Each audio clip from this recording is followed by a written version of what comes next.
నిజామాబాద్ జిల్లా కార్యదర్శి. ప్రధానంగా తెలంగాణ రాష్ట్రంలో రాష్ట్ర ప్రభుత్వ పాఠశాలను అభివృద్ధి చేయాలని చెప్పి ఇప్పటికే చెప్పడం జరిగింది. కానీ ఇవాళ నిజామాబాద్ జిల్లాలో చూసుకుంటే దాదాపుగా 50 నుండి 60 పాఠశాలలు ఇవాళ ప్రైవేట్ పాఠశాలలు ఇవాళ ఇస్తున్న పరిస్థితి డిఓ గారు ఇస్తున్నారు. ఇది సరైంది కాదు.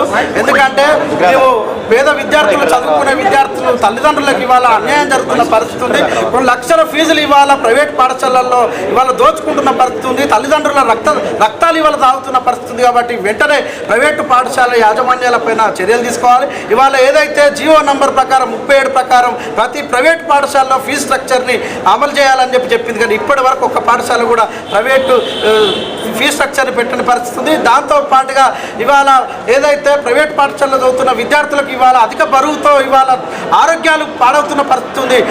ఏదైతే ప్రైవేట్ పాఠశాలలో కూడా ఆ విద్యార్థులకు బరువు తగ్గాలని చెప్పి బుక్స్ అమ్మొద్దని చెప్పి యూనిఫామ్స్ అమ్మొద్దని చెప్పి దాంతో పాటుగా అక్కడనే ఒక ట్రాక్ సిస్టమ్ ఏర్పాటు చేయాలని చెప్పి మేము అనేక పోరాటాలు చేస్తున్నాం.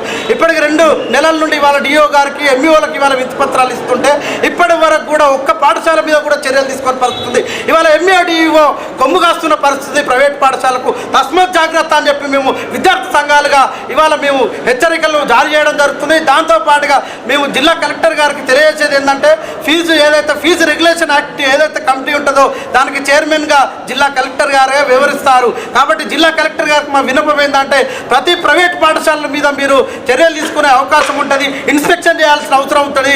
కాబట్టి ఆ విధంగా చేసి విద్యార్థి లోకానికి తల్లిదండ్రులకు న్యాయం చేసేటట్టుగా ఉండాలని చెప్పి, లేకపోతే భవిష్యత్తులో ఆందోళన కార్యక్రమాలను ఉధృతం చేస్తామని చెప్పి హెచ్చరిస్తున్నాం.